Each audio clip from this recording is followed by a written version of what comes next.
I may hate drama in my life, but I love talking about the drama in yours. I may watch too much reality TV, but you're listening to me talk about it. Hello, everyone. Welcome to a new week. This is your host, Fumi. And this is B. Thanks for joining us again. And you have tuned in once again to RealiTEA-V. Yes, never thought we'd make it this far. It sounds like a song. Never could have made it. Never would have made it without you. Okay. Are we done with our gospel session? Yes. Okay. Won't he do it? We've gotten a lot of responses regarding our first episode, and it was very overwhelming, right? But overwhelmingly good and positive, and all that kind of stuff. Thank you guys so much for tuning in. If this is your second episode, thank you for making us a part of your, podcast routine. If this is your first episode, enjoy it and go back and listen to the other one. You've got time. It's pretty funny. Yeah. There's in the first 8 minutes, you'll be able to laugh your ass off. So, according to what we've heard, right, it's not us that's saying what she said. Of course. Yes. So, how was your week? I want to know how your week was first, because I have kind of a funny story again. I mean, my week was good. Work was work. My manager she's her. She's her? Right? She hurt him. Yeah, Wait, no. She be the way she treats me. Like, you would have thought I've called her like a fat ass Kelly Price or something. And she has an agenda. Never called me a fat ass Kelly Price. You know what? No PTO for you. No PTO. You can't leave early. You got to do this case. But for 5 minutes before you leave. Right. Just, yes. If you can laugh with that joke, then you are definitely at the right place. Yeah, you Best are. Best episode of Catfish ever. It really is. If someone can find her social media handle, I would really like to talk to her. Please send it to us on our Instagram, Facebook. Funniest episode of Twitter. Catfish, hands down. You should have never called me a fat ass Kelly Price. You still mad off of that bullshit? That was like 3 years ago. Right, and the whole scenario, okay, I guess, just take you back. The whole scenario was funny because, first off, you had Neve and Max just going through the clear hood, going in abandoned houses, trying to find this boy's long-lost They love. might step on a needle. Like, right, it's just it was so bad. dangerous. It was like, literally, like, y'all shouldn't be here. And out of nowhere, her with her little pink scarf on, she was like, it's me. I'm Leroy. And he was like, wait, what do you mean? Why would you do this to me? Should have never called me a fat ass Kelly Price. And you just like, wow, she been really holding that in. So it was like, and then around that time, R&B Divas was on and Kelly Price was on the show. So I'm pretty sure every time she's like, well, maybe I should just stop. And then she turned the TV and she see Kelly Price's face. She's like, oh no, this motherfucker's got to pay. You know what? I got to get him. You know what? I'm going to do? I'm going to go on this phone thing where they get money to talk to people.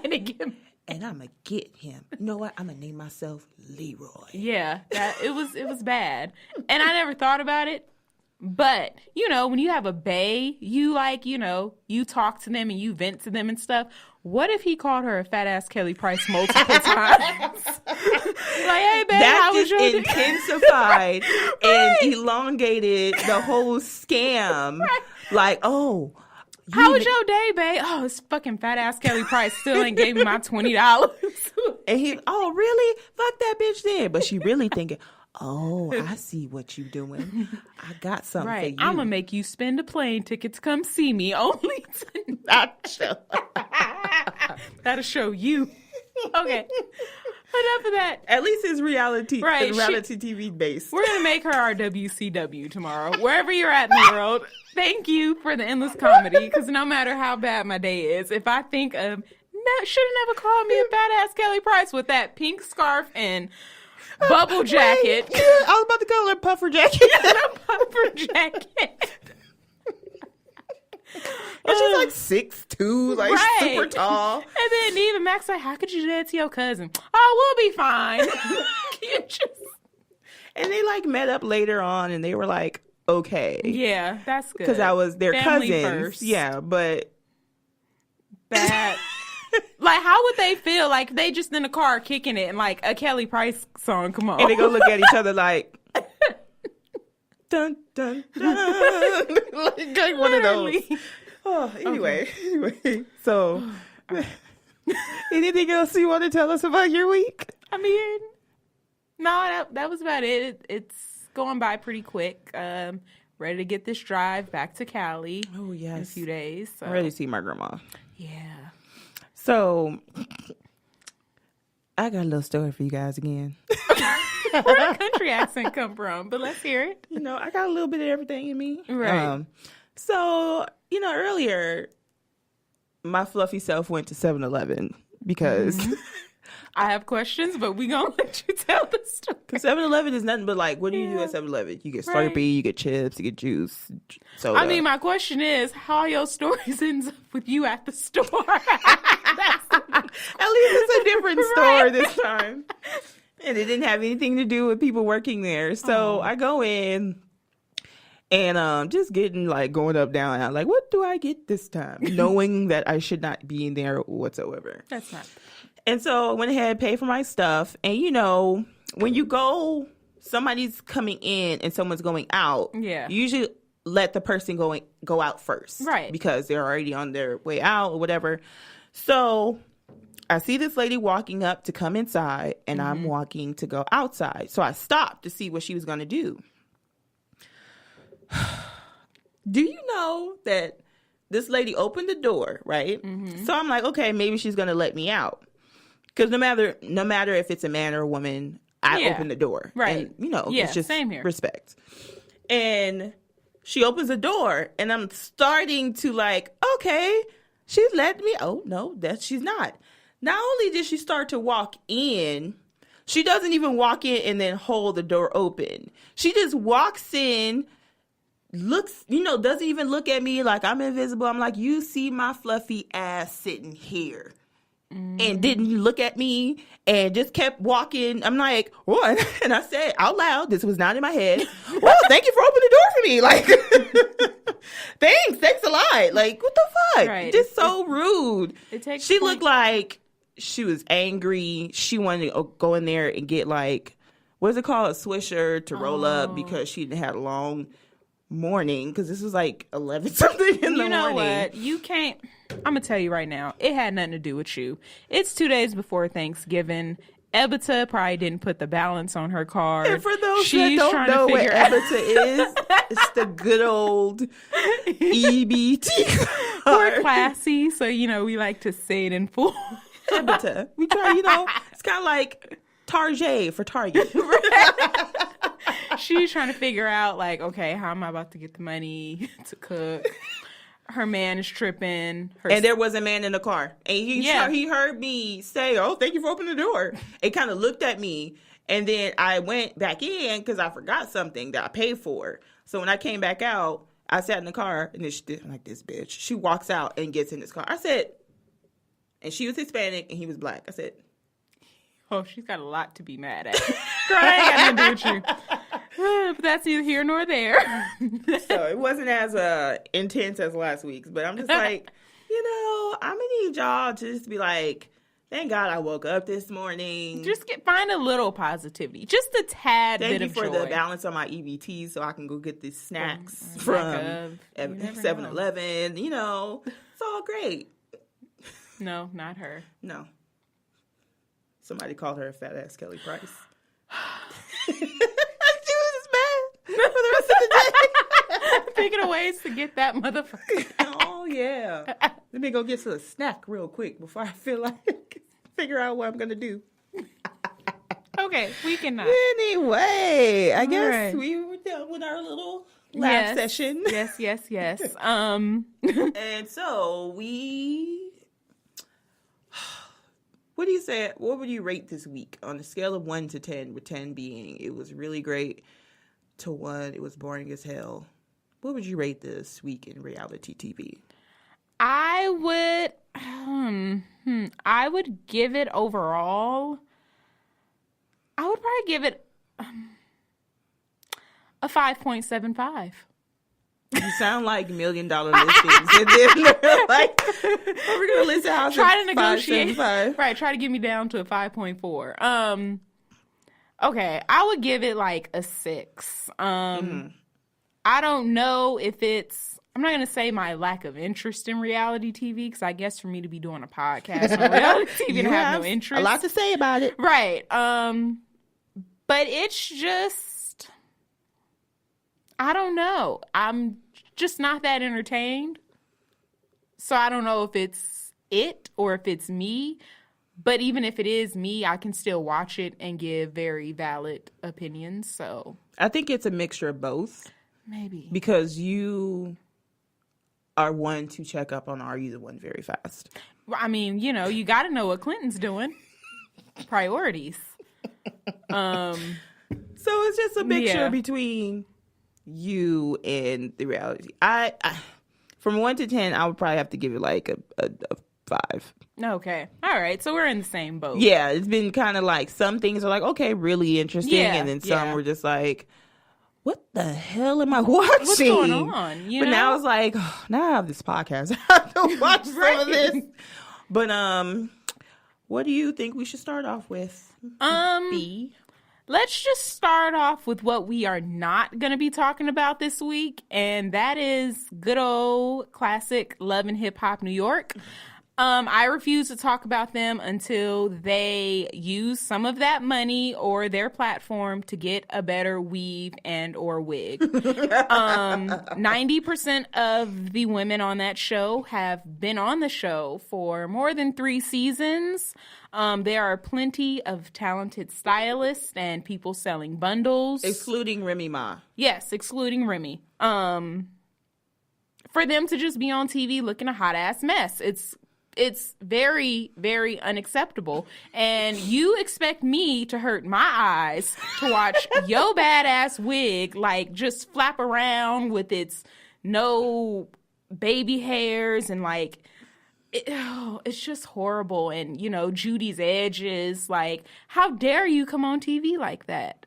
So I can't even concentrate on the storylines because I'm just like, why are you doing this to yourself? But you know what? Why are you doing this to me? This is about me right now in my eyes. My eyes is very offended.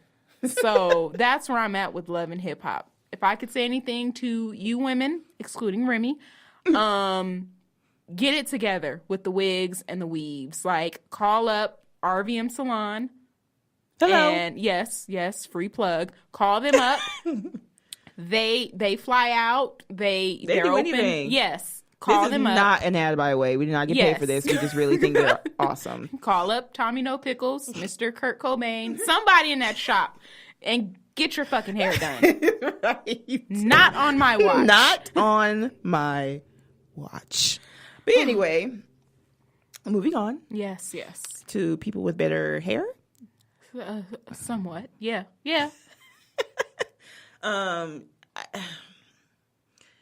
I watched Real Housewives of New Jersey, right? Dun, dun, dun. And, you know, we talked about Soggy last time.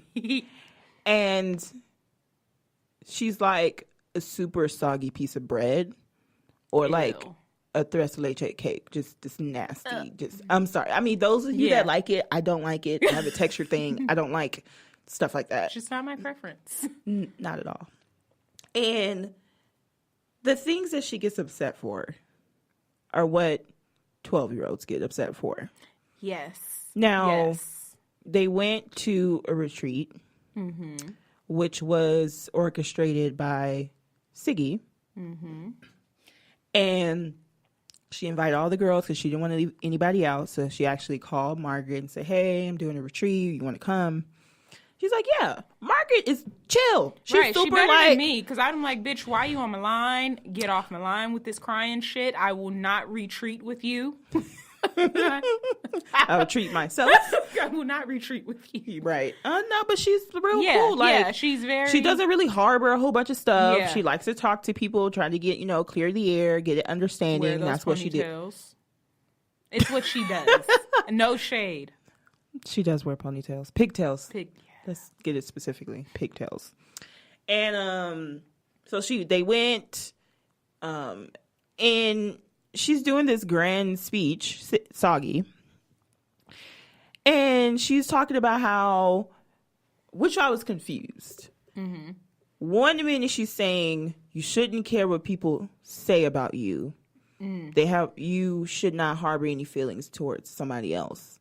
But in the next breath, she says, if someone talks about you, you should say, fuck them.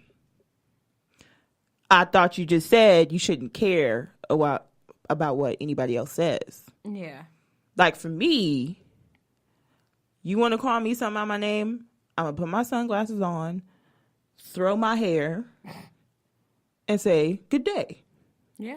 That's not caring what they say. Not caring.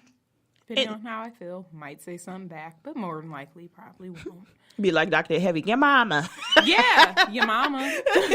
Your mom goes to college. Your mom goes to college. Brownie points for anybody who knows where they came from. Yes. And then she goes in front of everybody, a Melissa scene part 2, but with Margaret this time. And so she's like, so for instance, Margaret, when you called me Soggy, what happened was that I used to get named, teased about my name and bullied about my name. And girl, you just took me back to that place. If you don't shut the fuck up. Like, and because as a kid, my name being Roberta, teachers and stuff, they would call me Roberto, Robert by accident, and all the kids would laugh. So I would grow up like fucking hating the Roberto. I fucking hate that shit. Mm-hmm. But that's like me being at work right now and someone accidentally saying Robert, and then I just go off on them and then be like, as a kid, I was like, shut the fuck up. Like, it's like, Margaret's much better than me because I would have looked at her like, bitch, I don't have time for this, for you, or for this retreat. And everybody around her, Teresa, Melissa, Danielle, were like, that's pretty fucked up what she's doing. Like, she's calling you out in front of everybody, which is not the first time that she's done this. Yeah. And so she's too old for that. Way too old. Very immature. Just as the great Countess Luann says, money cannot buy you class. Because money can buy you class. Well, she's not a countess anymore because you remember she traded in for wife. I just can't. Yeah, she's not a wife anymore. Right. So she's just good old. Next season tagline. So about that title. Can I get that back? Anywho, yes. So the other thing that kind of stuck out was, and it's pretty serious, I think, was Dolores and Teresa was having a conversation about, things that happened. Mm-hmm. And she decided to accuse or start a rumor that Danielle must be on some type of drugs. Probably like more of like a psychotic or anxiety or something like that. Now, anytime you go to a point where you have to accuse someone of being on drugs, even if that's how you feel. Yeah. And this is just regular old, like, no cameras or anything like that. Right. It's a pretty serious thing, especially when they have children. Yeah. Especially if you are at a status of those women without cameras, things spread like wildfire. And the fact that she said it nonchalantly, and later on she was like, well, that's just how I feel. Why don't you have the balls enough to ask her or say how you feel before you start spreading it to somebody else? Yeah. I feel like she was just in her petty mood. Doesn't make it right, no. It was just kind of like, you want to go ahead. If Dolores has claimed that she never went to Danielle and said what she originally said to start this whole feud. Dolores is probably just like, you want to go ahead and try to cause something between me and my friend of 20-something years. Then, I'm just going to say how I feel and not really think of it. Really think of the repercussions. Once again, is it right? Not necessarily, but I think she was just like, it always is kind of telling when someone says something, depending on their reaction. Yeah. Now, Dolores' reaction to what Teresa said, Danielle said to Teresa, was like, you fucking liar. I didn't say that. You're a scumbag. Welcome back, scumbag. Like, if you really didn't say that, you'd be like, I never told you that. Right.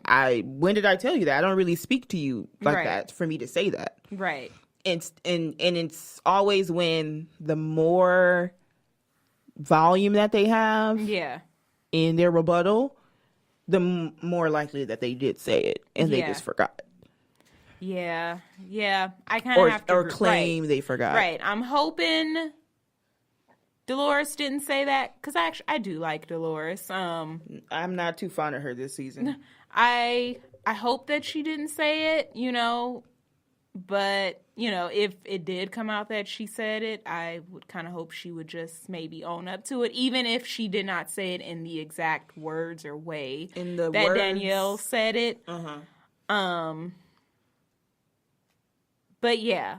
But in Dolores' other offense, you can from what I've been watching this season, you can kind of tell how Teresa, I won't say is gullible to Danielle, but I guess Teresa and Danielle have really set aside their differences and really built a friendship. And you can kind of tell, like when someone comes out, they're like, hey, so I heard that someone said something about me. You can kind of tell how they feel about it, even when they're saying it. And even when Teresa came out and was like, so Danielle told me that Dolores said this, like just by watching the show and knowing Teresa's mannerisms, it kind of seemed to me that in Teresa's mind, she kind of already had it in her head that Dolores did say it.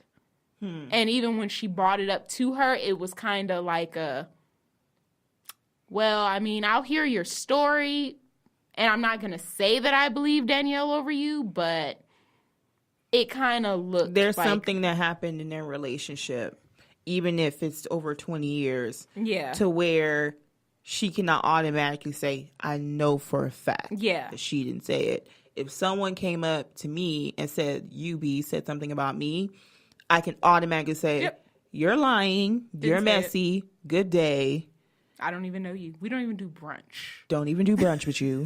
And you're lying. Right. But when she's like, okay. And then she's like, so there has to be something. Yeah. And I'll say this too. There have been some situations where I thought I've been best friends with someone over a couple of years. And there are times when you start to do certain things together, something differently. You're like, you know what? I really didn't know you like that. Very true. And that can happen whether you've been friends for 1 year or friends for 20 years. Right. You can outgrow each other at any stage of your life. And not to mention Teresa being Teresa that we see on the show.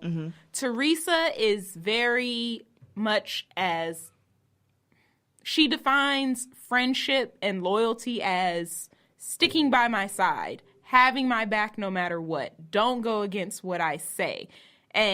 Or say anything negative about me. And based on what I've been seeing, Dolores hasn't necessarily been going against Teresa, but she hasn't exactly been like her number one cheerleader, just like in her corner. I'll bite someone's head off if you even think of saying anything bad about Teresa. So, remember at the tasting that the Gorgas had, she was really being snappy with Teresa. Yeah. And it's like, why don't you listen, huh? Some. Like, yeah. I thought she was your friend. I thought you wouldn't say or do anything to her. So it's kind of funky to me to really see if that's what she didn't say it, or I'm leaning towards she said something in that nature, maybe not specifically that. Right. But something could have been said. Yeah. That, I mean, no, telephone always happens. Yeah. So sometimes it's like one word off, and that one word can really cause what like a huge everything. problem. Yeah. So, but yeah, it's just we'll see how it unfolds. Yeah. Well, apparently we got Kim D coming next week. Oh, you know that bitch always stirring some shit. Kim D and her fashion show.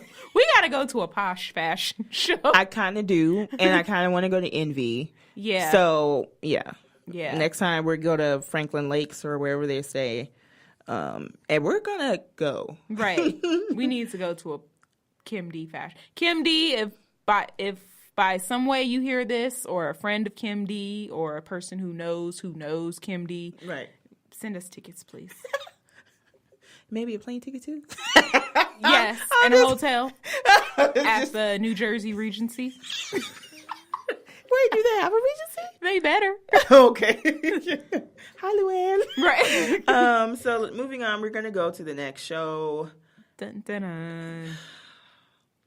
Good old Chicago. Chicago to Black Ink Crew. Now, we already know that there's this whole thing between Kat, Ryan, and Rachel in the second part of the Cabo episode. Yes. So they go home and it's the aftermath. Yeah. Yeah, so let's start with good old Katrina, who feels betrayed by all of this. I don't know how she feels betrayed. I feel like, she pretty much let she told Rachel that her and Ryan were messing around. So let the secret out of the bag. And I guess she feels betrayed by Ryan's actions or whatever, but it's kind of like, what did you expect?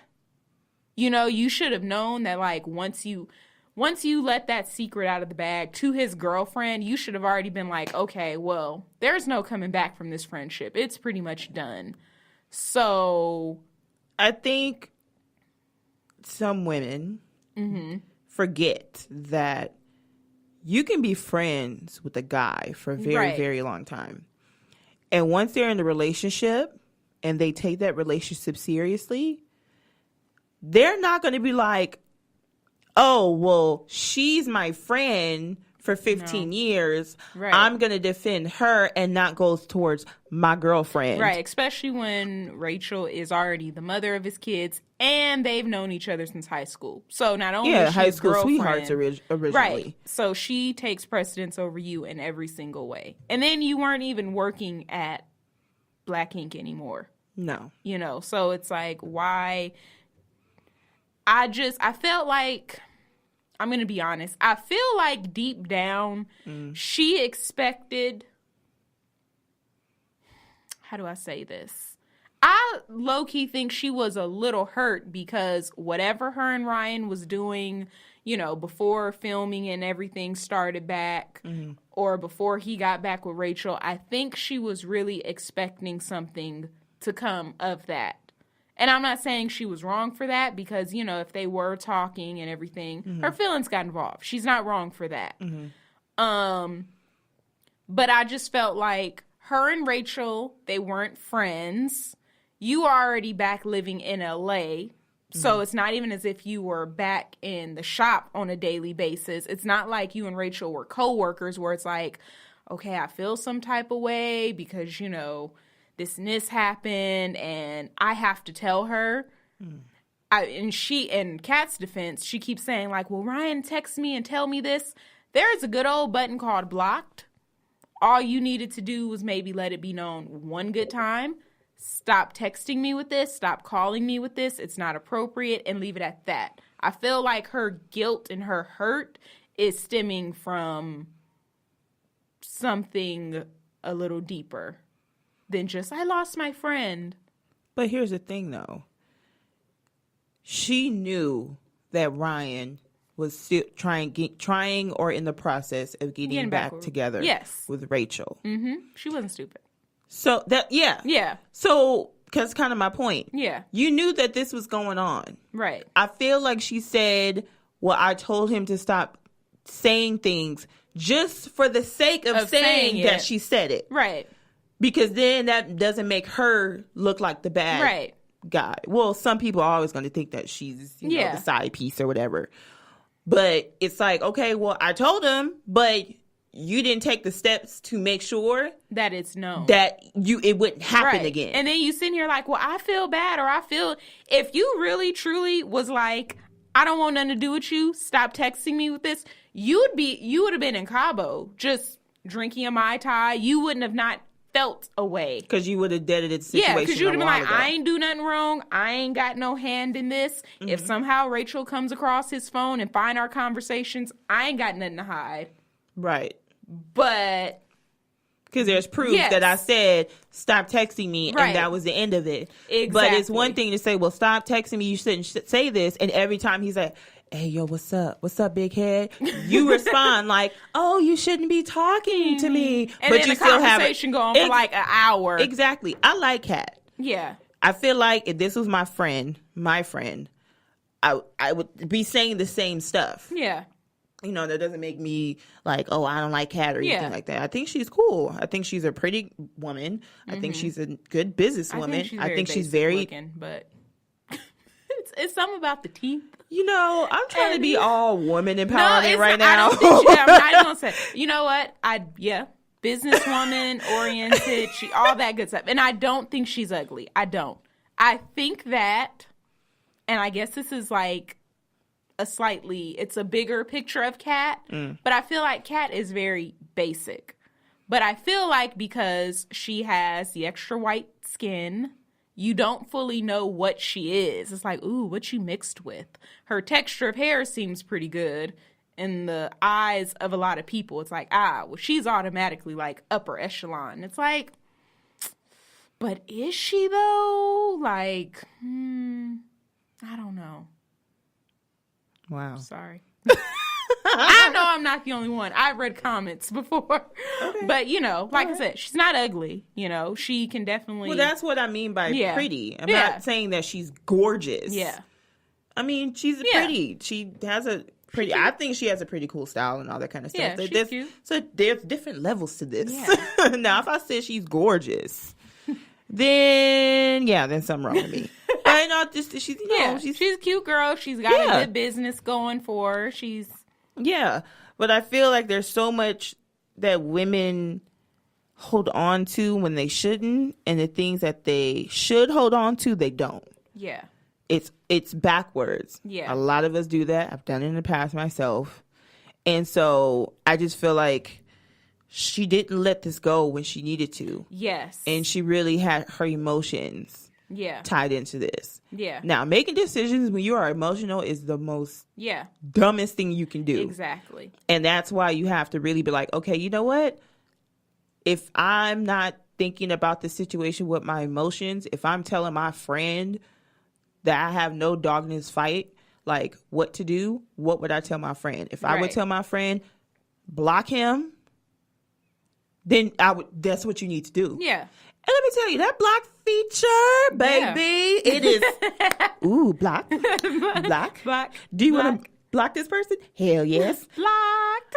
I have told people all had this long paragraph message like, I done told you last time, leave me the fuck alone. And by the time you read this message, you will be blocked. And I legit block people. Yeah. It's a very That's how it is. good feature. But my emotional integrity is more important than your ego. Oh, yeah. And you need to know that. Right. And as long as you still entertain that, it's still going to happen. You're allowing it to happen. Right. And Yeah. And you actually made a very good point about Kat just not knowing when to let things go. Because even if I have to remember back last season, which is the reason why her and Four's girlfriend ended up getting in a fight, was because she had found, someone told her that Four was actually dating her and Nikki at the same time. Mm-hmm. And so even though her and Four were done, for a very long time. She really held on to that, and then that dragged into a whole nother issue. And it's like, I get that. You end with somebody thinking you're ending on pretty good terms, and then find out that, dang, they really did do me wrong. It's like, you know, it's kind of like that skit on Dave Chappelle when keeping it real goes wrong. It's like, okay, you could just suck it up, you know, get some wine, vent to your girls and be mad, and then wake up the next day and go about your life. Or you could be like, no, I'm going to show this nigga. And then look, you've just went and created a whole bunch of other mess. And we're not even going to, you know, tackle the fact that, you know, she kind of had a thing with Four and Ryan. But, you know, that's neither here nor there. I can't do the whole... I've had this rule, right, since middle school. And I went to middle school in Carson, California. And I had a rule ever since middle school. That's when you really start to see the drama and bullshit that these little kids go through about the little school boyfriends. Yeah. And I just made a rule since then. When it comes to work or school, I can't really hook up with anybody because I don't want any outside influences. It sounds so nice. And I fell victim to that several times. Yeah, it's so many outside influences. Yeah. On a consistent and constant basis. And then y'all break up and you still got to see that person. I almost looked for me a new job just because of that. I mean, if it gets bad, then I've known somebody who fought a bitch at work at Target on 120th and Crenshaw and fought. A good Target. No, it ain't. They always have stuff I need. Okay, anywho, that's neither here nor there. But I just would want women to like really think about some of the stuff sometimes. Yeah. Learn from this. All right, Tyra. Learn from this. We were all rooting for you. How dare you? Girl. Yeah. So Kat, learn from this. And speaking of Kat, her birthday party, which they weirdly had at the shop when Ryan went MIA. Right. It was... Like, I understand that Danielle and her, like, besties. Right. But she just got in this big thing with the owner of the shop. And they're like, we throwing this party here to let her know she's still a member of 9MAG.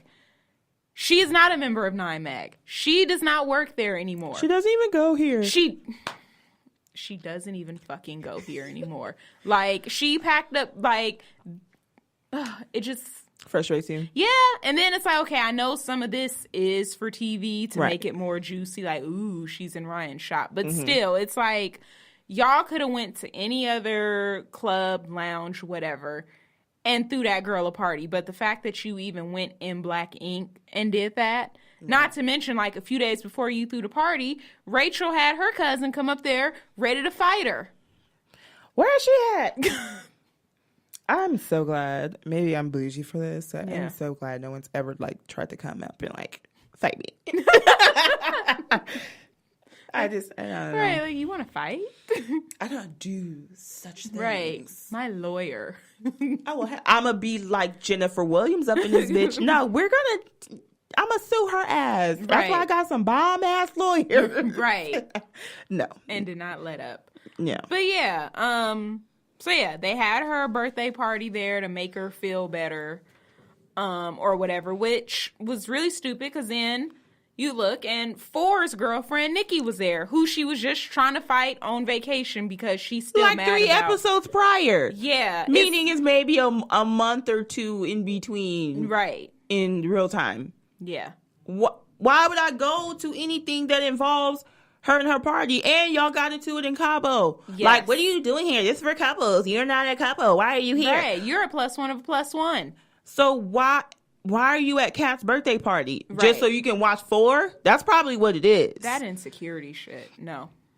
Like, why? Why are you here? And I think she's pregnant right now. She is? Yeah, I think so. Yeah. Congratulations. Yeah. I seen a picture, and she looked like she had a pretty big belly. I don't know why it sounded funny to me. But it was weird. I mean, they have fun and all that. But then Lily, like, I want to like Lily. I thought I was a drunken mess when I was younger. No. And I remember those days. I really want to like Lily. Right. But she does stuff that it's like, come on, girl. You know that you have to have some common sense with some stuff. Asking for... You invited the man that you slept with and cheated on Junior with to Kat's birthday party knowing that Junior was there. And then her interview little thing, she had the audacity to say, well, like, I mean, I thought it was cool.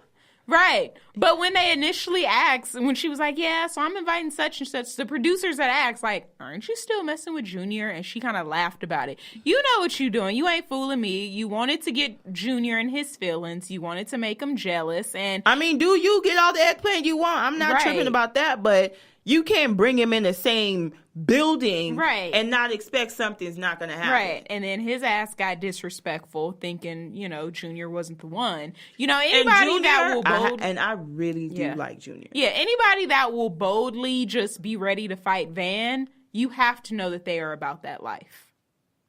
They think that they're about that life. Yeah. But... Junior was trying to be really respectful. He didn't come up to him like, no, you a dumbass person for being here. Right. He was like, she's playing us both. She's sleeping with us both. And he's like, I don't give a fuck. So what you telling me for? Right. And then that's just, of course, Junior gonna do good job for you, Junior. Right. You tried to be a man. Yeah. That I haven't seen on reality TV in a very long time. I don't blame you. For doing what you're doing. And then you got this dude going around calling people a nigga. Oh, no. wait. Remember what Van said? He said, hold on, I'll be right down. Hold on, I'll be right down. I'm going to take the elevator for you. And he even paused, and then he said it again. He said, get out the car. Just get out the car. Like, oh, my God. There's just so many things wrong with that. Yeah. And then when Van got involved... Van, this ain't even got nothing to do with you. This ain't about you. And then she started crying. It's like, what did you think was going to happen? You started this. At some point, you have to really think about what you're doing towards other people and their emotions. Yeah. Because if he would have brought that client that you thought he was fucking, you would have been pissed, got super drunk, and all that stuff that you did before and want to fight people. Yeah. She gets so drunk, too. Yeah. And I don't know, I've never been that drunk. I can't remember if I... So we can't even... I can't confirm or deny that she was drunk or not. And I'd been drunk in college, but I was like, can y'all walk me to my dorm? Because at 5:00. It was 7 p.m. Get it right. Oh, yes. You really lasted. Hey, they was pouring, was that Mexico style? Like pouring it was a man with the whistle. Woo, woo. I was like, are we in Tijuana? But I like this. Keep it coming. I mean, I will not say anything more. But anywho. Okay, yeah. But yeah, I wanted like Lily, but then she does think it's like, you know good and well, like, why people are upset. Yeah. Just like you didn't know, why are you acting like a little princess? When she pushed Ryan into a pool, like, everybody's like, he has a cast. Like, that's, we're not even, nothing else about this would have been upsetting if he didn't have a cast on. And it's like, okay, well, I never broke a bone before. Like, it needs to be dry. Right. But anyway. That was our little, and side note. Oh, no, go ahead. We weren't going to talk about this. Yeah. I'm very surprised that Ford continued to move in with his girlfriend, Nikki. That motherfucker is scared straight. I got to learn how to do that with a man. Scared straight? Yeah, scare you into commitment.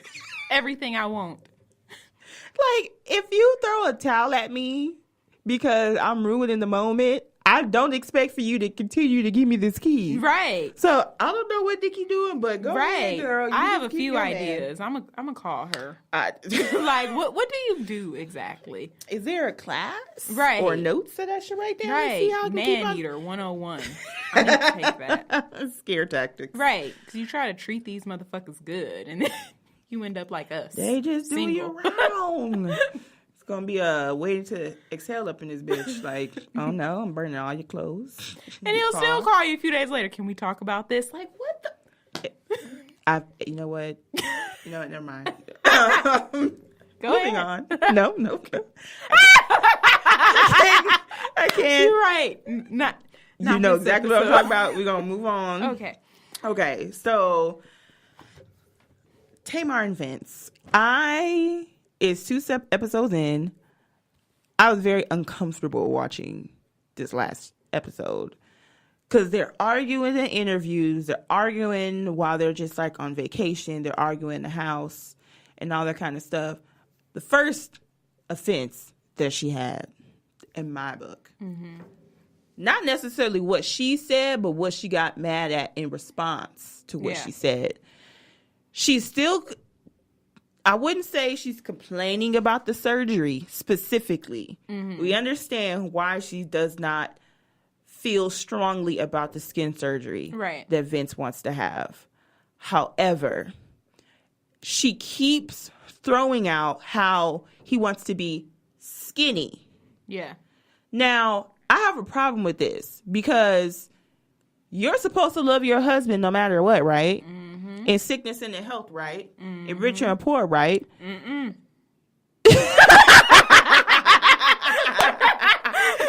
Yes. You're supposed to. Right, I get you. Fling my scarf. And, you know, it's like, you're like, okay, well, just go be skinny, huh? And he was like, I'm trying to be healthy. Like, the doctor said I shouldn't have the skin all over my body. Then she said, well, go and find you a Becky with the good hair and that like skinny men. Now, this is where I find it to be offensive because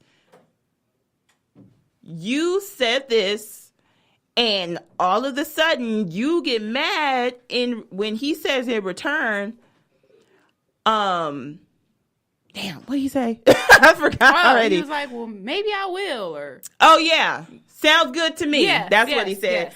And she goes lost her shit. off. Now, you said it was a joke, right? Right. And we did a poll on Twitter.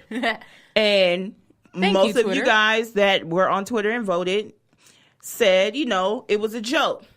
I understand it was a joke. Right. But he's saying something in a joke, and you want to take it seriously. Yeah. Tamar is very, very insecure, and I feel like these first few episodes have definitely confirmed that. She reminds me of, you know, the guys who will date a bigger woman, and then when that woman is like, you know what, I want to lose weight or get healthy or healthier or, you know, work on their body, and then they go and they lose weight, and then their men start to feel very insecure because now they feel like they're in a relationship with somebody where other men are going to be attracted to them, and now they feel threatened in their relationship. Exactly. I definitely feel like that's what the situation is. She did say that because she's like, well, he over here trying to get cute. What you getting cute for? And then she wants to bring up things with other women. Yeah. So that means like you never really found him that, you know what she did? Throwback to, you know, very old movie, Two Can Play That Game. She went and got herself an ugly man because she thought the ugly man would just cater and love her unconditionally and blah, blah, blah. And, you know, most women, especially vain ones, they feel, oh, if I get me an ugly man, ain't nobody else gonna want him. So now he go and he get all cute and stuff. Which is literally just being healthy. Yeah, literally. And now you feel some type of way. So it definitely speaks more into, for me so far, as to why they are getting a divorce. I know there's other allegations and everything that's starting to come out as to why they're divorcing, but so far to me it's just looking like Tamar has a lot of insecurities about her marriage that are coming to light, which it sounds sad to say, but she has insecurity about her husband's looks. I mean, he feels great. He feels amazing, as he should. Right. He's probably been big like all of his life. This is a new thing for him. He might be insecure about the way he looks though too. Like, I don't understand why him being smaller is such a problem when he's trying to be healthy. And then she also be like, well, she told Logan, well, your daddy don't eat no more. Yeah. So you wanted a big fat man that was going to eat burgers and pies with you. Yeah. But you can stay skinny, but he can't get skinny. Yeah. It's so irritating. Yeah. I think it's just, once again, I always play the advocate of like, how much of this are you doing for the cameras or whatever? But it definitely shows how she is as a person. Yeah. Yeah. And how she views at least that relationship. Because she's been talking and fussing and cussing about the whole him not eating for a long time. When you have gastric bypass, you can't eat certain things for a while, and then you can't eat certain things forever. Yeah. So he's over here trying to be healthy, and you just nagging. You nagging about it. Mad. Just angry. I'd be a little happy. More snacks for me. Right? Well, you can't have this. But I can. That rib. Can you hand me that donut over there? Right, because you can't have it. Yeah, but and then another thing. Oh my God! They went to Mexico because she felt like they were still in their feelings about the whole angry argument with the Becky with the good hair that like skinny men. So they went to Mexico, but then they go to Mexico with friends. She called it friends and family, but she really just wanted to go with her friends and said that Vince got to come. So Vince said, was like, well, I kind of wish that we were by ourselves, but she wants her friends there. And so I can't, they're cool, but I just wish they were by ourselves. And they had a dinner, and it was the most awkward dinner that I had to watch. They made some joke about gout, and apparently Vince had it. And he was like, you just talk about me like a dog. And she looked at him like, what are you talking about? Now, I do like kind of side with Tamar, I guess, if you want to say sides, because I don't know why she said gout specifically, but one of her friends also has gout in the past too. Yeah. So she could have been just, remembered about when that friend had gout, and she just said it. And he wound up leaving the table and like going upstairs, and then the friends were like, "This was so awkward." Yeah, and it's just. Yeah, nothing worse than seeing a couple argue in front of you and you just sitting there like.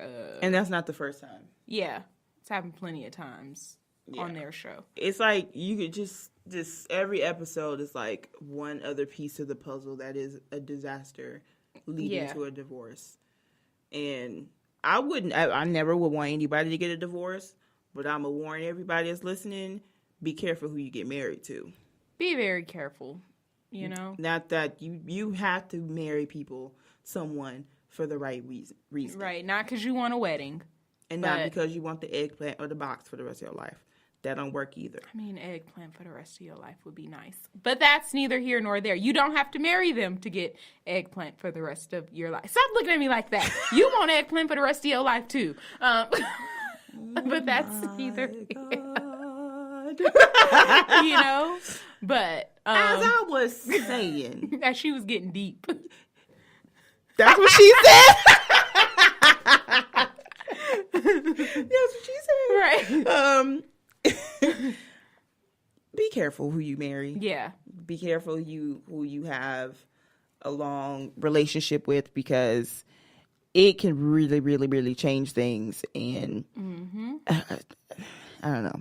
Anyway, speaking of people getting married, well, allegedly, Roa, Real Housewives of Atlanta. I was thinking, why don't we save Roa for later and talk about the good old reunion at on Real Housewives of Orange County? Oh, yeah. Yes. Let's save Roa for later. Yeah, we'll save it for it. Yes. So it was their reunion, part 1 last night. Usually it's not really too much to discuss in reunions unless it's like, the part 2 or 3. But this one was good because it was a lot of revelations about the ending of some marriages. One being Kelly and Michael, Mm-hmm. Yes. I remember his name. Yeah, they are divorcing. No, they're separating. She filed divorce papers, though. Oh, yeah. You Kelly's always have to done. do a legal separation before you can officially divorce. Yeah, Kelly, which I've known since she first started last season that her marriage was a big source of all of her anger and just irritation with life. So yeah, she announced that she's filed for separation, and honestly, to me, I think it's great. Once again, I would love if everyone can just be happily ever after forever. But in the same... You can't stay married for the sake of marriage. Yeah. You have to think about yourself and your sanity first. You can't be with anybody else if you cannot take care of yourself and your sanity. Right. And you can tell she just kind of... Even like on the reunion, she looked like happier. I think she's like 41 or 42, and she had been with him since she was 28. Oh yeah. So she's been through a lot. I don't know if there's anything had changed in their marriage. Usually, most things just has been happening. Yeah, they just kind of sweep it under the rug, but then the rug gets higher and higher and higher with the dirt pile under it. It just gets to the point where you have to uncover it, and then when you're on TV for something, it just really magnifies it. Yeah, I don't know. I'm not saying that this is what she did, but I know like there are couples who go on these reality shows like, well, maybe this will help, and it's like, no. Any little crack that you have in your relationship, reality TV is going to expose it. With the exception of Dallas, which is the newest one. I want to say the only franchise that has not had a divorce is Jersey. And Dina doesn't count because she already was starting one before she started the show. Every other city in the franchise has had someone divorced. Yeah, because I know, because even if it doesn't end in divorce, it's like if there is speculation or something of like, infidelity or, abuse or anything else, or you just in a miserable relationship. Once the smoke comes, the fire usually is the divorce. So. And that's what happens kind of. Yeah. So I wish her the best because even towards the end of the or the second half of the season, Kelly did seem like a bit lighter and a little more pleasant to be around. So maybe in her mind at that point, she was already kind of like, maybe I should just go ahead and walk up out this door.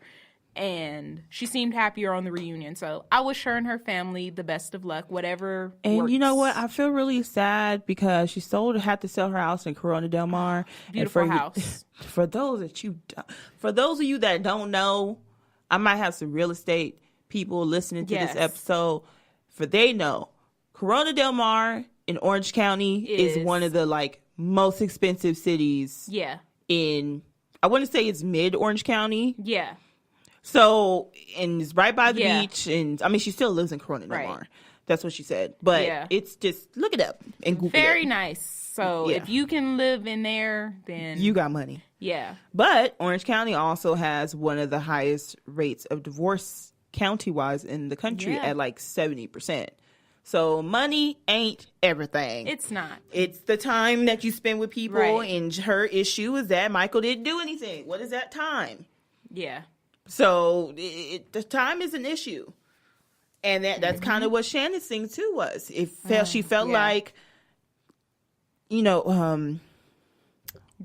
Thank you.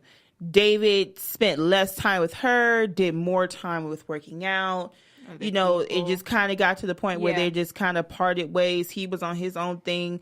She didn't want to be on her own thing, but she had to wind up doing that. Yeah. Kind of having this front of everything's okay. She wasn't happy with her weight. Right. It's just a lot of things going on. They, her announcing their divorce was not surprising to me. What did surprise me was the fact that he was the one that officially ended. And Seb was like, oh, we're done. Yeah. They were on, if you didn't watch it, they were on vacation and he left the trip early. And when she came home, he was just like, I'm done. Maybe he didn't want to do that while they were filming. Yeah, maybe. But yeah, because you could tell throughout the season, like every time I watched like a scene with them, like my heart kind of broke for her because you could tell she really tried. She really did try, and he was really just checked out. So there was nothing she could have done to save that marriage. I don't think really that there was anything. That really Yeah. comes from his Right. part trying to figure out like, okay, I really want to stay in this marriage. Right. Let me do what I need to do. Yeah. And once that comes from both sides, like, then it'll work. Right. So- And then, yeah. And so I remember last season it had kind of came out that the woman that he was having an affair with, like, they were like really, really happy together. She had met his family and everything. So Didn't it was, Vicky bring that up? and David's mom had brought it up. Ooh. Yeah, that his family actually really liked the mistress. Because, yeah, that's where, like, that argument resulted from. That's right. And it's kind of sad because it wasn't even, like, the typical, you know, I'm just sleeping around, creeping on my wife. It was kind of like... He had a full-blown... relationship. And so usually when it's... I'm no expert. I've never been married. But it's usually when it's those type of affairs, it's kind of like the person halfway doesn't even want to be. Because they've already experienced the happiness that they were looking for with someone else. Right. So how can they really switch that happiness to the person that they originally not happy with? Right. Not saying Shannon was wrong or she wasn't doing anything to, you know, or she made him go, step out of his marriage. Yeah, completely on him. But I will say I am very happy for Shannon for, you know, agreeing to the divorce and moving on. And what she said on the reunion last night really resonated with me because a lot of people, especially on these reality shows or any talk shows, they'll say like, well, why are you still in this relationship that isn't any good for you? You guys aren't happy. Right. And one of the first things they will usually say is for the kids. Like, well, my kids, I want to give them a 2-parent household, or my kids, I don't want to break them up. Yes. And while I definitely understand that, wanting to give your kids a 2-parent household, at the same time, kids are not stupid. Kids, they see mommy and daddy's interaction. They see mommy's crying every day. They see dad, you know, drinking a lot more because he's miserable, or, you know, dad cheating on mom. They see all of that. So then they grow up thinking that either they have to tolerate that same type of disrespect, or they end up really hating their parents for putting them in that miserable situation. And I'm sure, you know, a plethora of other reasons that, you know, I don't have a psychology degree to really diagnose. But, you know, if you are not in a healthy relationship, don't use your kids as a reason to stay, because staying is actually hurting your kids worse. So, you know, even her kids, I believe it was either this season or last season, they were like, Mom, you're always crying. And it's like, okay, if your kids see that, then the best thing you can do is just give yourself a better life and give them a better life. That was her birthday when he took her to some weird And then, restaurant. you know, they're both rich. So the kids probably be like, cool, now I have 2 homes and 2 allowances and all that good shit. Maybe not. I don't know. Right. But I commend, I guess, Kelly and Shannon for really trying to make sure that they're okay. Right. And when you have kids, and they both do, you have to make sure that you're okay with yourself. Your mental stability is okay, because you really can't take care of your kids the way that you want, and fathers, unless you take care of yourself. Right. And that's mentally, physically, spiritually. That's your, you know, all avenues. You know, yeah, in all avenues, you have to make sure you're okay. And if you continue something like that and it's not making you happy, it's just gonna bleed out into other things. Right. It can bleed out into business. It can bleed out into parenting. It can bleed out to friendships. It can even bleed their out. outbursts and stuff. It's like, it reflects. But I really, really felt like Kelly did try to do better this season. We even asked a poll on Twitter. Gotta love our Twitter and pollers. We got a lot of all activity. Those polls. Yeah. Do you feel like Kelly Dodd made the effort to change this season? And a whopping 83% said yes. And I feel like she did. She was much more tried to hold back. Yeah. And if there was a situation that she went off on somebody, her apologies seemed very sincere. Yes, and her approach to even the situation was a lot milder. So, yes. But that was pretty much... Kudos to growth. Yeah. And Lydia gets on my nerves. Oh, yeah. Oh. She's judgmental. Yeah. Very judgmental. And Megan King Edmonds, you had some real good points when you were talking to Lydia and Shannon. The fact that she says she's not judgmental, but yet she calls people crazy, she calls people this, she calls people that. You're being judgmental. Yeah. Period, point blank. That's not what God... that's not the godly thing to do. Aren't you just supposed to pray for them and keep it pushing? Right. You're very judgmental. I don't know if I should even be at this drag show. Like, I'm pretty sure if you didn't know that if you should be there, then don't go. Right. Like, but then you said, well, I was there, but you made everybody else uncomfortable. Right. Like, you don't have to go. You don't. Yeah, it's... I'd rather be like, you know what? I don't know how I'm going to feel, and I don't want to make you guys uncomfortable, so I think I'm just going to sit this one out. Yeah. And, just whatever. It's Lydia, whatever. Take your rainbow somewhere else. I was just going to say, stick it up your ass. That's what I said. I wasn't going to say all that, but, let's move on to next episode. Now. We can talk about Roll. Yeah, now we can. Okay, I heard a lot of chatter about how people were kind of talking about Nene and the fact that I guess she wasn't with Greg enough after he was in the hospital and need to have surgery and all that kind of stuff. So, like we said in episode 1, we're not all that naive. We know that some things are edited and cut in a certain type of way. We don't know if Nene was with Greg for 22 hours and she just went to go home and get a shower. And she did mention that she was going to pack a bag for him. So why is it such a problem that she's at home filming with Cynthia for a hot 2 seconds? Right. Those cameras don't follow them all day. Period. Yeah. Why are people having so much to say about how she is dealing with her husband? You don't even know if he was the one that told her, go home. Right. I'll be fine. If something happens, the doctors will call you. It's okay. Right. She didn't go on vacation while he was...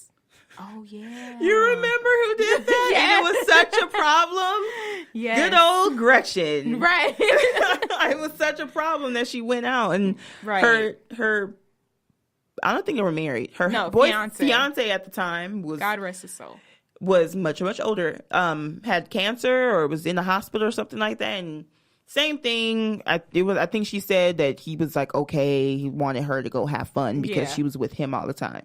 Same thing with Nene. Right. I'm pretty sure when he went there, she already knew his status at the hospital before she left or went anywhere. I'm very confident that was the case. So, and her house is just so like, I've upgraded my lifestyle. I'm not messing with you peasants. I'm not coming down from my chariot and throwing tomatoes. If I was a roach, I'd want to live there too. I'd be like, do you need me to clean something? Do you need me?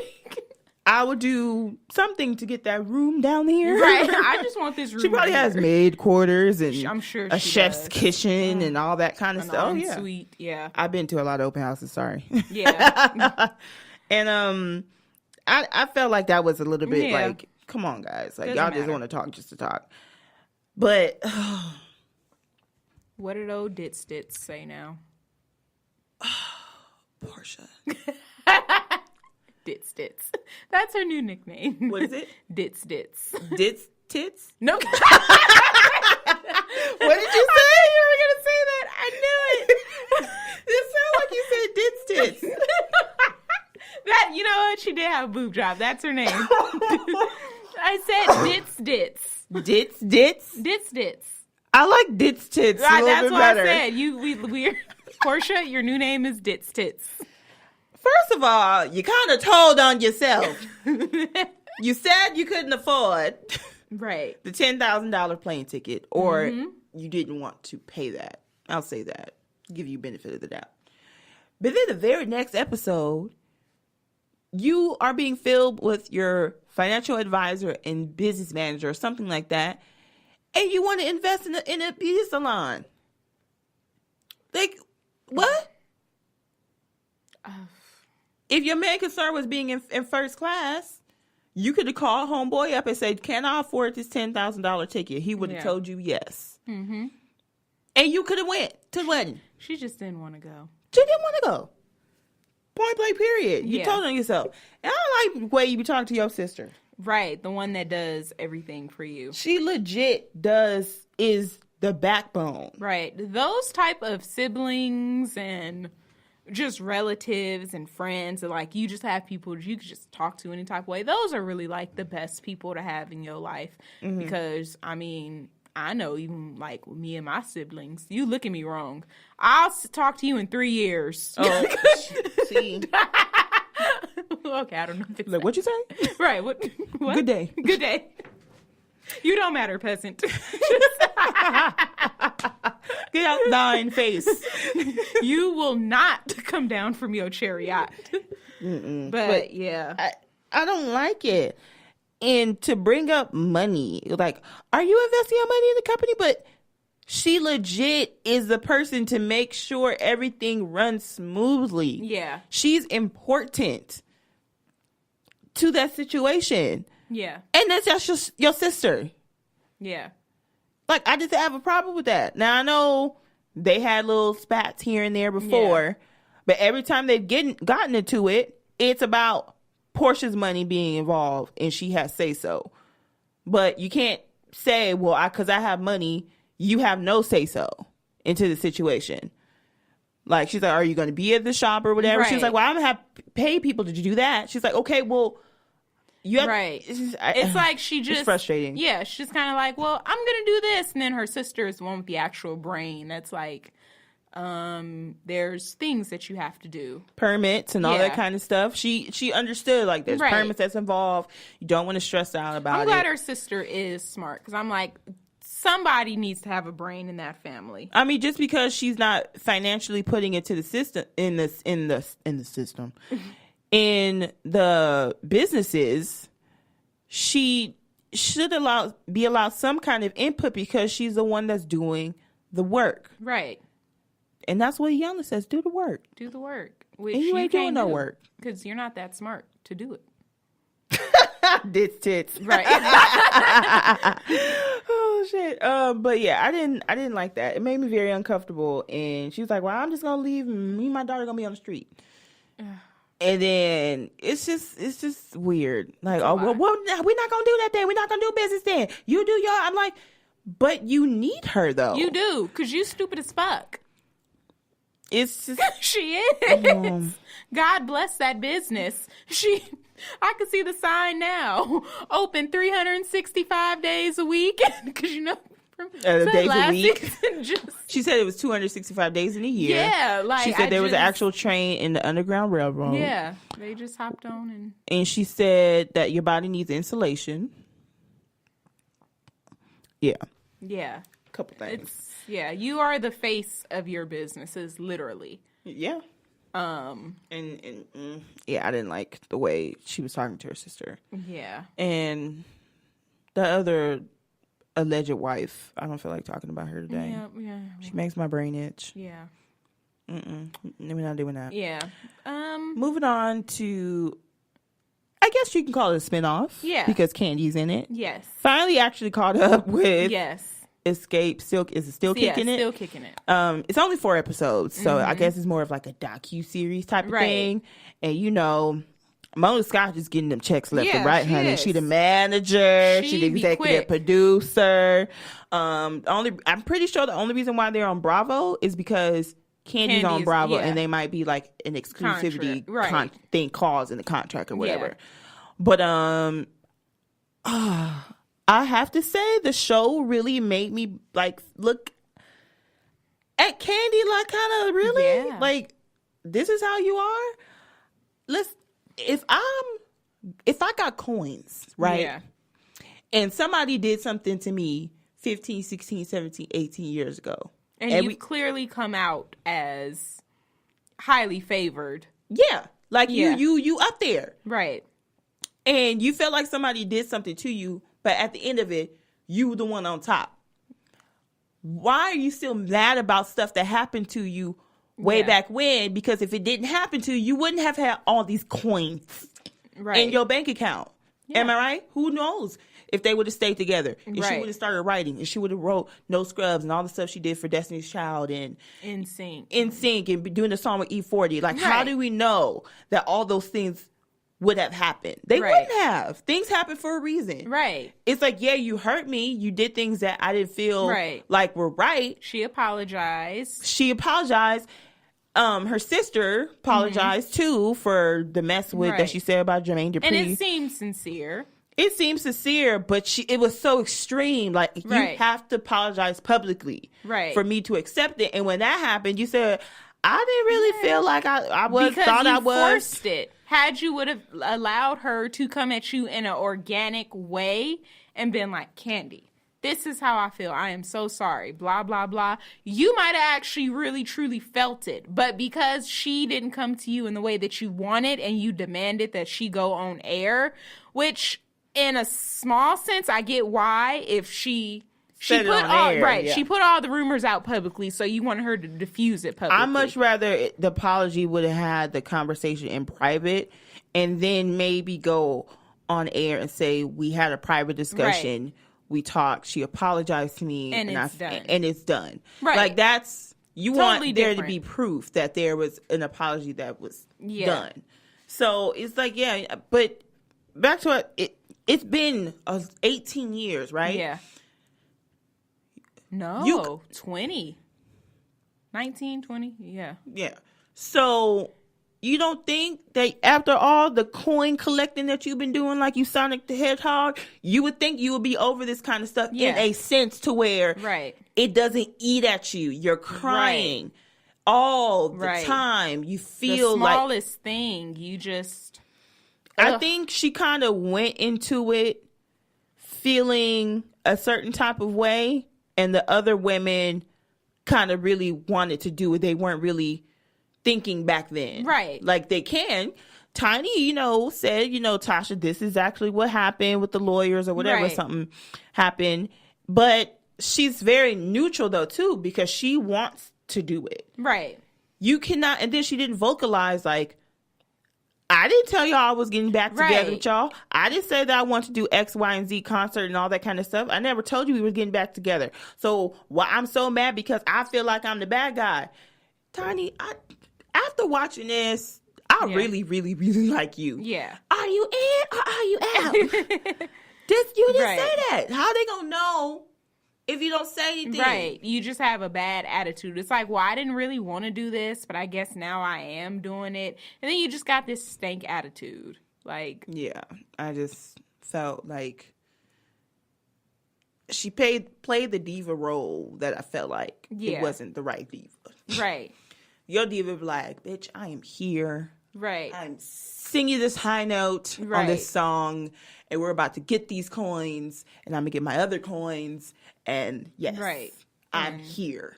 Yeah. It was just like, ooh, Candy, get it together. But, last but not least.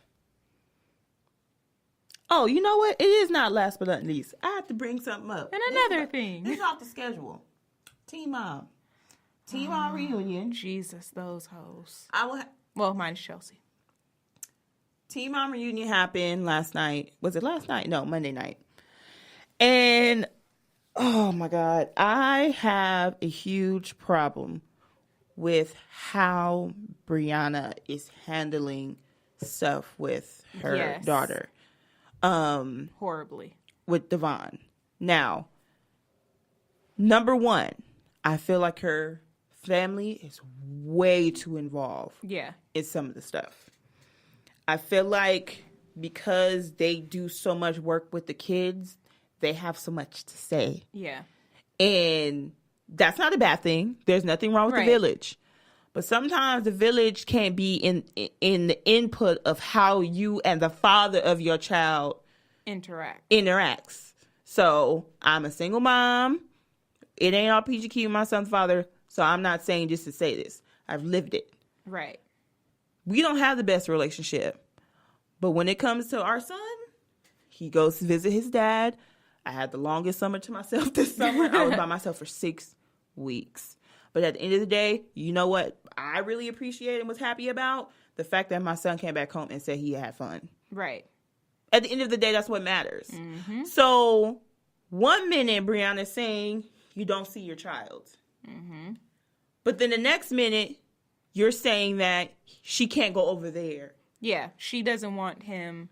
She doesn't want their daughter around his family because they haven't been around. So in other words, she wants people to come to her house to get to know her daughter. On her terms. Yeah. And I'm like, that's not the way it goes. And then was like, well, I forgot their daughter's name. Is it Nova? Zoe? Nova, yeah. Well, Nova is really shy and everything like that. I'm like, it's her family. Of course, any kid, you bring them around people they don't know. Of course they're going to be shy. Like, but that's her family. Like, and it just really, it kind of hurts to see it because it's like, man, I don't know, what all he is or is not doing, but it's clear that he definitely loves his daughter and it's clear that she loves him. And it's like that bond can... There's no true justification that she's giving to where he's saying just give her for me for 4 hours. Right. She's like, no, you can't spend the night. No, you can't have weekend. Like she doesn't know them. She's going to be shy. And another thing too, Nova wanted to get her hair straightened. Right. And she doesn't have too many that look or resemble her in that house and on that side of the family. You need to be able to say, this is your other side of the family, so they can look and say, you know what? She can look and say, oh, I look like that auntie, or I look like that. Right. My dad, I see like my other side. Right. Some of my features, I see where it comes from. Right. You already took his last name because she has Brianna's last name. You already got the last name. You already have full custody of her. You're controlling when she can see her dad. It's only when she does that with Lewis. Now, mind you, she mentioned that Lewis is like, well, he didn't really do anything. He's only seen her 2 times and she's 4 months old. But she didn't say anything negative. You know why? Because she said, "Oh, well, he's paying for childcare." Yeah, so you're going to be okay with him just paying for childcare? Yeah. Even though he's not seeing his daughter just as much as Devon is not seeing his daughter. Because at the end of the day, for her, the money is way more important than a bond between father and daughter. And I would hope that he would, and I'm like, even her, she's complaining about, oh, well, Devon, he doesn't give me money or he doesn't do this. And it's like she's been threatening child support. He even willingly gave his social security number. Right. All his personal information was like, if you want to put me on child support, that's fine. And she's been stalling. And even that, it's like, well, why are you stalling? And then it kind of hit me like, well, once you go to court for child support, there's going to be visitations enacted. And you won't have a right to say she can't go over there. Unless he is in a living environment that's deemed unsafe or unfit, you're not going to have a say. And then he's kind of like, well, if we do go to court, this works in my favor. But I will also say for him, if you truly are tired of the way things are, then take her to court. You would go to court. It doesn't have to be the woman who has to file papers. And I do not in any way, shape, or form advocate going to court whatsoever. Sucks. I have been taken to court, and it's my situation is the complete and utter opposite. Right. It is the most annoying, emotional, unnecessary thing that you can put yourself through. You have somebody who don't know you, don't know your kids, telling you what to do with your children. Right. Because you don't want to be an adult and talk like an adult. Yeah. You want another adult to be the adult for you. It's stupid. Mm-hmm. And then you get mad. Somebody gets mad that their way is not going, that way. Oh, no. You want to take your child? Bye. You're going with your dad today. My mom's going to go to the spa. That's how I see it. Exactly. But I don't agree with it. I don't think, and even let's say they do go to court. Let's say you do have a valid reason of why she's not allowed to go over there. It's called a step-up plan. All they're going to do is say, okay, well, for a month, we're going to do where he goes over there for 2 hours. After that, then he can take her for 2 hours. After that, overnight. After that, every other weekend. That's what's going to happen until she turns 18. So do you want to do the step-up plan on your own, or do you want somebody else doing it for you? Pick a side.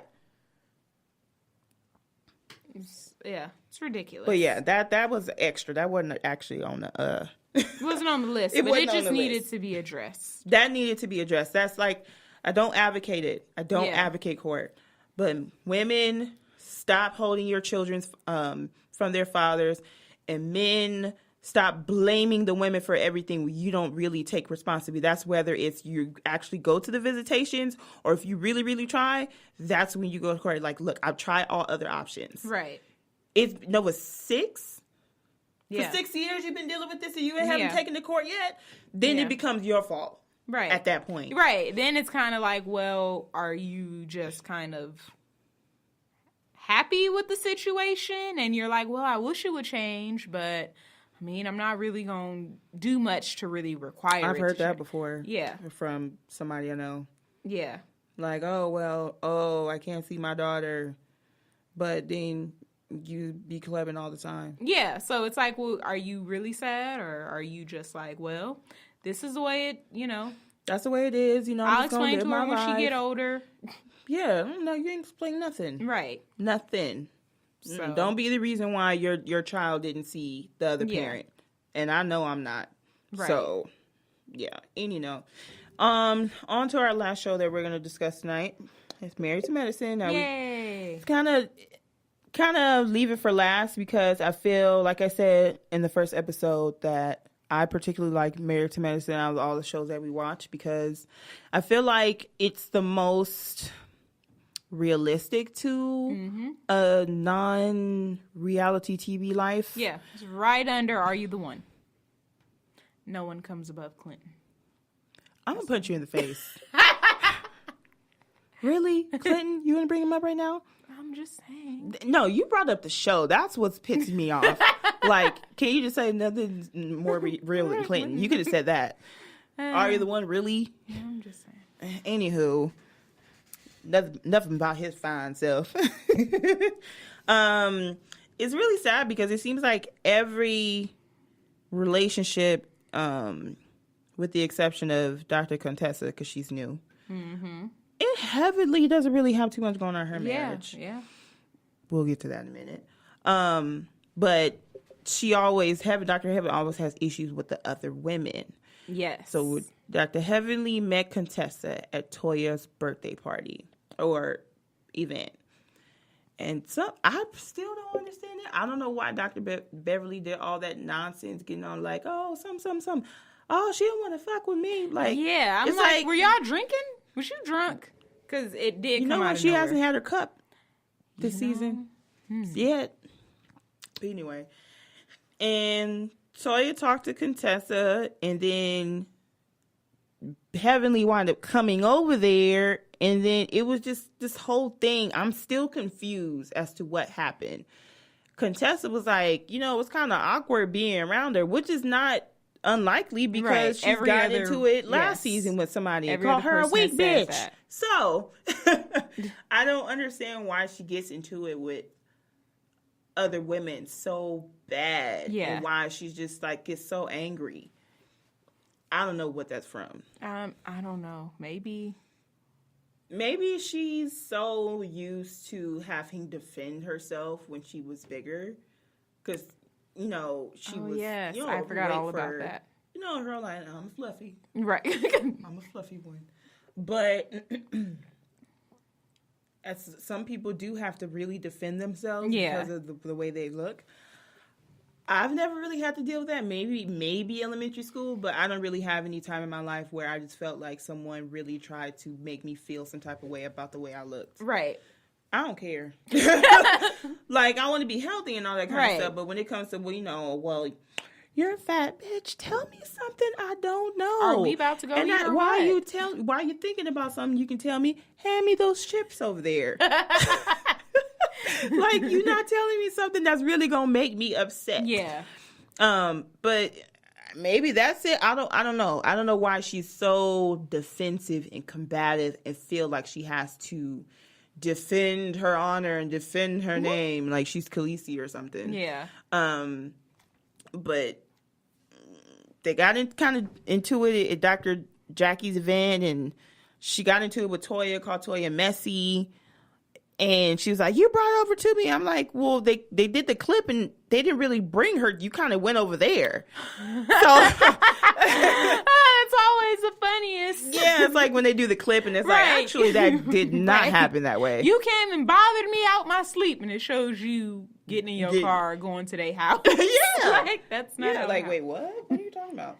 But I don't know. I don't know what it is. I like her. Yeah. But it's something about her. It's like, why? Right. She's one of those, I like you on TV, but let's be honest, we would never be friends. That's pretty much what it is. Yeah. I couldn't be around that all the time. It makes my ear hurt because she's always yelling. Yeah, loud, and her weave is so bad. And she makes way. Let's just put it out there. She make way too much money for her hair to be looking like mine on month 2.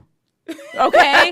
I'm like, Dr. what's going on? You really need some edge control. Some edge control, you know, maybe condition the weave a little. Like, she be looking like me when I come back from the gym. Like, what's going on? And all she did was make breakfast. Right, and try to put some curls in it and go in a confessional. No. Go fix some edges. RVM goes to Atlanta too, girl. It's not an ad. We just like them. Like, just go. I don't know. She's too much. So, okay, enough about Heavenly and her hellish weave. I just caught that. Dr. Heavenly and her wink hellish weave. Yeah, I just caught that. Yeah, let's go on. Okay. I don't understand why, and for the history of that is cheating and having an affair. Oh. Giving gifts doesn't fucking work. Most of the time. Right. Most of the time. Right. So they tell it to Vanessa Bryant. Yeah, with rich people like that, it might kind of It's going to take a little more. You have to, like, murder her mama. Right. You're going to have to get a little side document say, I get to keep all this stuff in the divorce, right? Yeah. Okay.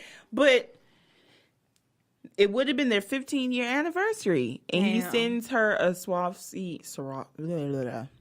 them S crystals as a gift because it resembles the 15th year anniversary. And he sent her a Louis Vuitton bag and he sent her flowers. Every day he is sending her gifts. And I'm like, first of all, are you still using the same oh wait, he didn't use a credit card. The woman used a credit card from Rome. Right. No, I don't want your gifts. Right. It's like, why didn't you put all that effort into trying to make the relationship work before you... Because once again, a man thinks that it's her responsibility to make it better. Clearly, and that's what most of them said on the show, which was like, okay. It's ridiculous. Like, you... Right. on top of the affair in itself, you humiliate her while she is a reality TV public figure. Right. And let's just put it out there, in the words of Beyonce, Dr. Jackie ain't, no average bitch, What? Beyonce have to do with this? Yeah, that's what she said in her song. That's what she said. Right. You ain't dealing with no average bitch, boy. But you're not. This is very true. Dr. Jackie, all the gifts you bought, she can probably go get all of that in one swipe herself. So it's not even about the gifts. Because you could have been doing that before you had the affair. Yes. Which I know some men have a very hard time dealing with a woman who has a more in-depth career than the man does. Not necessarily bringing in more money. Right. But because her job is so demanding to keep her outside of the home. Now, that can be an issue, but at some point, you either say, can I deal with this the rest of my life with my wife, who is very heavily and serious about her profession? Right. Can I handle that?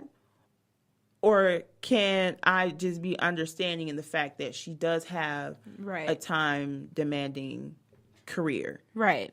And if you can't handle that, then you need to make sure you just go on and be amicable in part ways. Which is what she said on the reunion at the end. Everybody was like, you shouldn't have said that. But she basically had said, she was like, if we're at a point where I don't make him happy anymore, he should maybe just start to go find someone who does make him happy. Right. And sadly, some of the people up there thought that she meant, oh, it's okay for you to cheat. No, dumbasses. That meant it's your point for us to just say, okay, it's not working.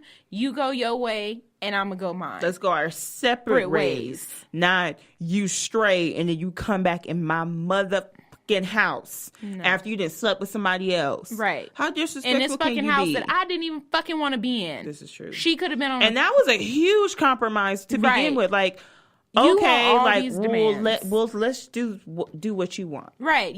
And that's the thing. Oh, it burns my toast. Grinds my gears. Yes. Like, you have all these demands, but since the start of the show, I haven't seen you compromise on anything. This is true. I haven't. The adoption, the baby. Right. You want her to stop working so much. You want her to live where you live. No kids. You asking her to basically change what is Dr. Jackie. Or not have her own thoughts and opinions. While you just be Curtis, the basketball coach. That's probably why I ain't got no man. Because I'm just real quick. Basketball coach. Well, on this episode of YB Has No Man. But I don't know. Men, let me tell you something. Yeah. You guys are going to start to meet, especially in the black community. We chocolate caramel in this piece. You're going to have to understand that you are going to meet a lot of career and business-minded women. Because that's all we know. Now, if you are not up for the task, then don't sign up. Right. Now, I'm not saying that, women can do whatever they want and don't have to, we still want the love and affection of a man. Yeah, there's to be nothing like with that. a man that loves us and cares for us. But at the same time, there's a compromise in everything. No one person should have all of the cards at any point in time. It's not 50-50, it's 100-100. You guys both have to put your all into it, and then you have to come to an agreement and compromise with some things. So and then that, this reminds me of, it kind of reminds me of Quad's situation with Dr. G. Yes. Because he's been saying some stuff that's very questionable this season. It's only 3 episodes in. Yeah. Makes you think. I used to try to really figure out why Quad is so concerned with chasing the bag all the time instead of having kids and not even having kids, but it's like, okay, when do you get to the point where you're like, okay, I have enough coins to be able to have kids? So I don't know what that number was for her. Yeah. I don't know if she set a number. Maybe picture perfect pups, I was. Yes. Maybe didn't do what she thought, and she wanted to go into the cookbook and like all that kind of stuff. And she's doing the talk show now. Yeah. And I was like, how much money does it really take for you to be able to be comfortable with having a child? But after this season, I'm seeing why. After the fact that she said, like, he throws money in her face, like, I pay all the bills, and she was, like, wanting to give him money for the mortgage. He didn't want to take it. Like, you're not going to be dangling nothing over my head. Like, should we decide to go our own ways, you would probably be one of those that would do everything if you in your want to be a power. provider in our household, that's fine, but don't you dare throw it in my face or hold it against me like I'm some type of child. Yeah. I'm your wife. And then just listening to how he talks about Dr. Jackie's situation. He's very like, well, before we can get mad at Curtis, we got to look at what was Dr. Jackie not doing for him to go do that. And it kind of makes me wonder. It made her wonder too. Yeah, it's she like, said, wait, you cheating? Like, what so it's like, okay, so that? Quad's not been rushing to give you a baby. So after a while, you gonna just dip out and go have a baby by some other woman, and then be like, well, you weren't providing me with the child I asked for, so all that kind of stuff. Right, so you gotta pay attention to the little things. Yeah. Tell you, like you said before, be careful who you marry. Right. It might have been happening to where she was, the one that was always cooking and cleaning and all that kind of stuff before, and then he just got used to it. Mm-hmm. Like, I'm good with helping you, decorate your office. Definitely. But don't be like, oh, well, you have to decorate my office. Yeah, I don't have to do shit. I don't have to do shit. But stay black and die. And even staying black is like, in today's technology, give me 6 months. Right. But don't think that I have to do anything. No. I don't have to do shit for you. I want to do things for you. I want to be with you. I don't need you to be with you. And no. Right. Let's get that through your head. You need to come like that while you in a relationship with somebody. Even before let's say you say I do. Mm-hmm. You got to really, really be like, okay, what are the things that this person does that irritates me? Do I really see myself being able to compromise and put up with that for the rest of my life?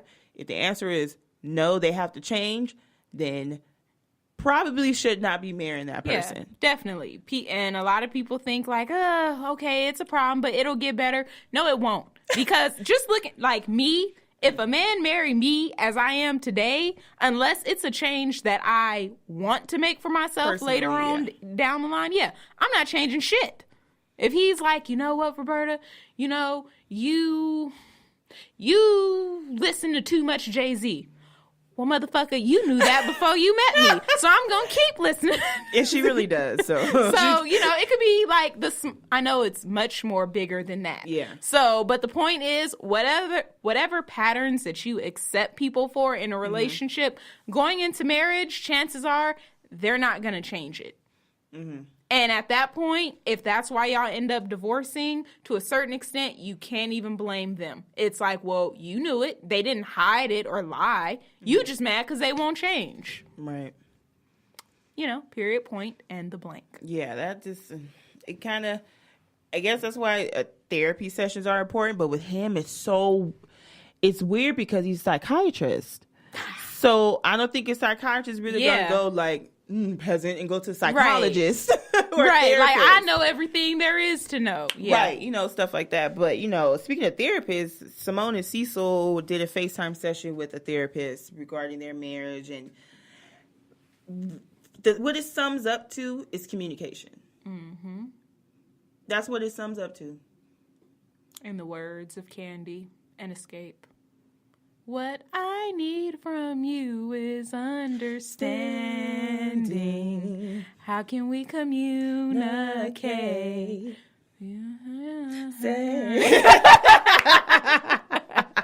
Sorry. We actually was jamming along when we was watching the episodes today. Like, oh yeah, yes.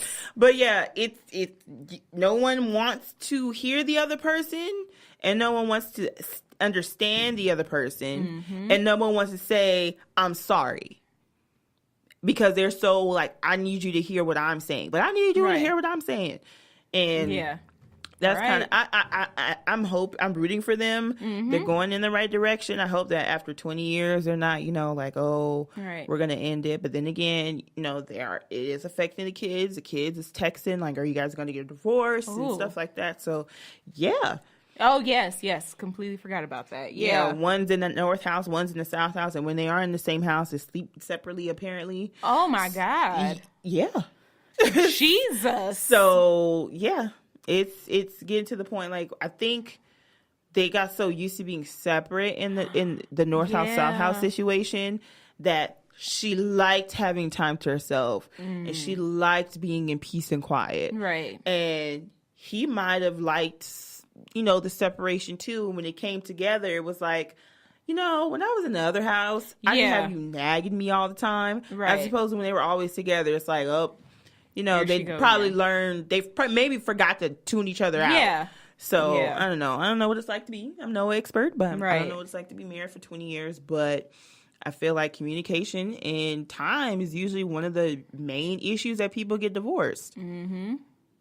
It's never really like money. Yeah. Even broke people don't usually get a divorce over money. So, I don't know, but that's pretty much what we got for you guys. Yeah. This week. How do you want to end this? Yes, great show. Yeah, that's pretty much what we got. Once again, we are starting a new segment called She didn't forget the damn segment. I have, and I thought of it. Basically, you send us your questions, advice. It's the real tea, by the way. Yes, the real tea. I knew it. So, yes, the real tea. You send us your questions, advice on relationships, money, love. If somebody got a stank breath at your job and you don't know how to tell them to see a doctor, send us that. Send it to us at realityv@gmail.com. Send us your questions. We'll have fun, get a little interactive. Yeah. We'll be back with you all next week. Don't forget to follow us on Twitter, Instagram, and Facebook. We do a lot of polls for the shows on Twitter, and you're guys gonna miss a lot of information if you don't, add those social media. A lot of good throwback videos. A lot of throwback videos. A lot of questions and interaction. Try to get more interaction from people. Right. So, go ahead and do that. Send us email for, I like to call it T-mail. Yes. And, so it was great being with you guys again this week, and we will see you next week. Have a happy Thanksgiving. I'm B. I'm Fumi. Bye. I'm going to keep doing it. Whatever.